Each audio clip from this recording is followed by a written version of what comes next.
Ahora hablaremos de la articulación escapulotorácica. La articulación escapulotorácica es la segunda de las articulaciones falsas que encontramos en nuestro complejo articular de hombro. Va a ser justamente la que va a generar la articulación o el funcionamiento de la escápula en relación de la parrilla costal o de nuestro tórax. Vamos a ver la importancia de esta. Platicábamos, es una articulación falsa que cuenta con un plano de deslizamiento. Es muy importante entender que en este caso el hueso que platicábamos, siendo la escápula, va a tener movimientos de elevación, descenso, movimientos lateromedial y también de rotación en función de la parrilla costal. Y, en mi opinión, es indispensable para el funcionamiento correcto de todo el complejo articular. Y además de que en cualquier lesión prácticamente que presentemos en nuestra articulación con el complejo articular de hombro, suele tener una disfunción importante que hay que prestar especial atención. El músculo serrato anterior, que es una lámina muscular que se va a extender desde el borde interno de la escápula hasta la pared lateral del tórax, ¿sí? Desde el borde interno de la escápula a la pared lateral del tórax, crea dos espacios celulosos de deslizamiento que facilita también el buen funcionamiento de la articulación escapulotorácica. Estos espacios de deslizamiento tenemos el espacio homoserrático y el espacio parietoserrático o tóraco-serrático. Bien. El espacio homoserrático va a estar comprendido entre la zona de la escápula y está recubierto por el músculo subescapular y el músculo serrato anterior. ¿Ok? Vamos a ver una imagen. Espacio homoserrático es este que se observa en esta zona blanca. Tenemos, esta sería la zona anterior. Vamos a identificar la imagen.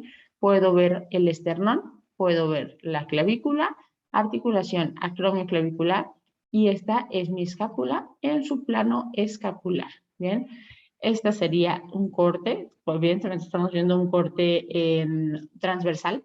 Esta sería una vértebra y aquí podemos ver las costillas de la parrilla costal. Por lo tanto, esta es la cara anterior y esta es la cara posterior en mi imagen. Entonces, por anterior, yo puedo ver aquí este corte que tenemos justamente de la escápula, y en este corte que yo puedo apreciar hacia anterior encontraríamos entonces, justamente como se mencionó, el músculo subescapular, ¿bien? Y parte además del serrato anterior. Entonces, este será el espacio homoserrático. Este pequeño que tenemos aquí, espacio homoserrático. Y tendremos entonces el espacio tóraco-serrático o parietoserrático que comprenderá, estará comprendido entre la pared torácica y el serrato anterior. El parietoserrático es serrato anterior, este que vemos aquí, y pared torácica, espacio parietoserrático. Y homoserrático, espacio entre la escápula, cubierta primero por el músculo subescapular, y el espacio que se genera entre estos y el serrato anterior. Entonces, en ambos casos o en ambos espacios, el serrato anterior está de por medio y sería con qué colinda para determinar en qué espacio nos encontramos, si en el homoserrático o en el parietoserrático. Y este espacio, en conjunto, va a permitir o a facilitar el deslizamiento de la articulación escapulotorácica, es decir, de la escápula en relación con mi parrilla costal. Entonces, la escápula está incluida en un plano que va a formar un ángulo de 30 grados. Hace un momento mencionamos justamente lo que consideramos o nombramos como plano escapular. Este plano escapular significa que en relación de la horizontal que vamos a tener, en este caso está marcada por esta línea negra, el plano escapular va a ser la localización o la ubicación natural que va a tener nuestra escápula en relación de este plano horizontal. Y este se considera de 30 grados aproximadamente, lo que quiere decir que con la horizontal mi escápula no está paralela, está inclinada en un aproximado de 30 grados, y ese es el que nosotros nombramos o nombraremos como plano escapular. 30 grados de inclinación de la posición de nuestra escápula en relación del horizontal es la posición correcta que yo debo encontrar en una escápula. Bien. Este ángulo de 30 grados con el plano de apoyo dorsal paralelo al plano frontal, ¿bien? Y este ángulo representa el plano fisiológico de abducción de la articulación de hombro. Esos 30 grados es el plano natural, en realidad, para realizar de la mejor manera posible esta abducción, ¿ok? Entonces, eso es bastante importante de considerar. Aquí lo apreciamos en una imagen un poco más grande, igual lo platicábamos, vista anterior, vista posterior, plano horizontal, angulación o localización de la escápula en relación de la horizontal. Este es el famoso plano escapular, que está en este caso representado por esta línea roja que podemos apreciar en esta zona y se considera de 30 grados en relación con la línea horizontal o con el plano horizontal. Bien.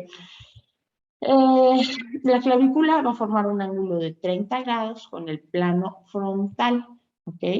Se va a articular por delante con el esternón por medio de la articulación esternoclavicular y por fuera y atrás con la escápula justamente gracias a la articulación acromioclavicular. Esto va a formar un ángulo de 60 grados con el plano de la escápula, como lo vamos a apreciar en la imagen. Entonces yo tengo un plano escapular y ahora tengo un plano clavicular, que de igual manera en conjunto van a conformar un ángulo de 60 grados en este espacio que se forma de manera interna, viendo de nuevo desde la vista transversal el corte de mi paciente, en este caso esta imagen representativa, podemos apreciar esta angulación que se conformaría entonces entre la clavícula y la escápula, que dijimos articulan por medio de la articulación acromioclavicular que apreciamos en esta zona.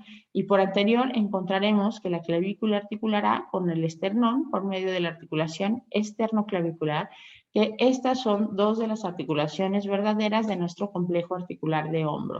Por tanto, ni la clavícula ni la escápula se encuentran completamente paralelos al plano horizontal de nuestro cuerpo y ambos tienen una angulación aproximada de 30 grados. Articulan entre ellas y conforman este ángulo de 60 grados aproximadamente, que variará dependiendo de los movimientos que estemos realizando con nuestro complejo articular de hombro en general, como lo podremos ver más adelante. Nuestra escápula se extiende de la segunda a la séptima costilla, ¿ok? De la segunda a la séptima costilla aproximadamente. Hay que recordar que suele haber o puede llegar a haber ciertas variantes anatómicas que existen entre personas. Sin embargo, eso es lo más común. Su ángulo superior interno va a corresponder a la primera apófisis espinosa dorsal, suele estar colocada en esa zona. Este es un método de referencia para identificar estructuras anatómicas de manera más sencilla, de acuerdo al promedio, ¿no?, que se encuentra este posicionamiento escapular.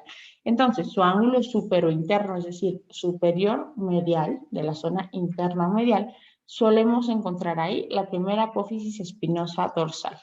Luego, la espina suele estar localizada aproximadamente a nivel, la espina escapular evidentemente, de la tercera apófisis espinosa dorsal. Entonces, ángulo supero interno a nivel de la primera apófisis, la espina escapular a nivel de la tercera apófisis dorsal o torácica.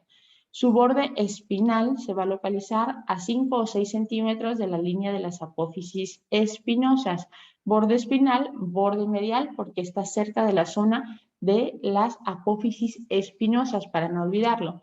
Y el ángulo inferior de la escápula suele estar localizado a 1 o 2 centímetros más que ese borde espinal que encontrábamos aproximadamente a la altura de nuestra espina escapular, ¿ok? Entonces su ángulo inferior dista hasta 7 centímetros de la línea de las apófisis espinosas.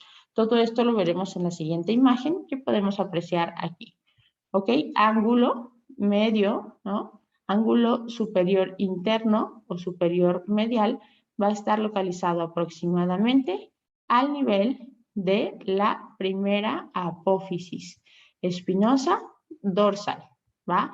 Suele tener una longitud entre la segunda y la séptima costilla aproximadamente nuestra escápula. La zona de la espina escapular suele localizarse a nivel de la tercera espinosa dorsal.